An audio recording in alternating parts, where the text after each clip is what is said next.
مجھے تھوڑی سی کنفیوژن ہے ریگارڈنگ سائیکل. آیت نمبر 222 آف سورہ بقر یہ کہتی ہے کہ men should not approach women. It is address to men. عورتوں کو یہ اپروچ نہیں, عورتوں کو ایڈریس نہیں کر رہی ہے آیت. ٹھیک ہے.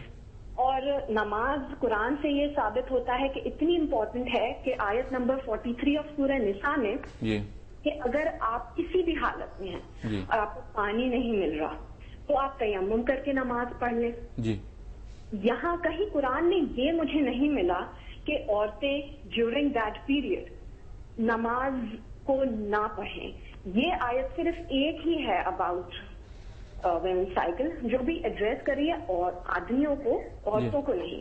تو مجھے ذرا اس پر معلوم کرنا تھا کہ قرآن میں یہ چیز ہمیں کیوں نہیں نظر آ رہی, اور یہ جو ٹریڈیشن میں ہمیشہ سے چلی آ رہی ہے کہ اتنا وہ ٹیبو سمجھا جاتا ہے کہ اس کمرے میں بھی نہ داخل ہو, قرآن کو بھی نہ چھوؤ, نماز کو خیر نو کوشچن اباؤٹ اٹ. تو مجھے ذرا پلیز. نہیں, دیکھیے بات یہ ہے کہ جتنی بھی عبادات ہیں وہ تو اصل میں سنت سے ہمیں معلوم ہوئی ہیں.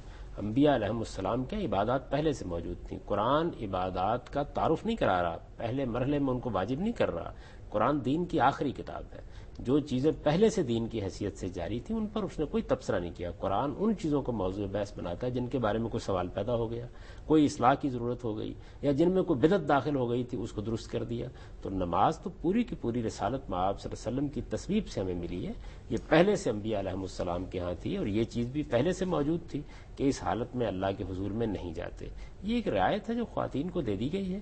یعنی اس طرح کی صورتحال میں جس طریقے سے جنابت کی حالت میں مرد نماز نہیں پڑھتے, اسی طرح اس حالت میں عورتیں نماز نہیں پڑھتی. یہ عورتوں کے ساتھ جو اور بہت ساری چیزیں اس میں لاحق ہو گئی تھیں وہ تو اسلام نے ختم کر دی, جیسے وہ ختم کر دی. یعنی یہ کہ کوئی چھوت بنا کے رکھ دیا جائے, ہاتھ نہ لگایا جائے, کوئی بات نہ کی جائے, اس کو ختم کر دیا.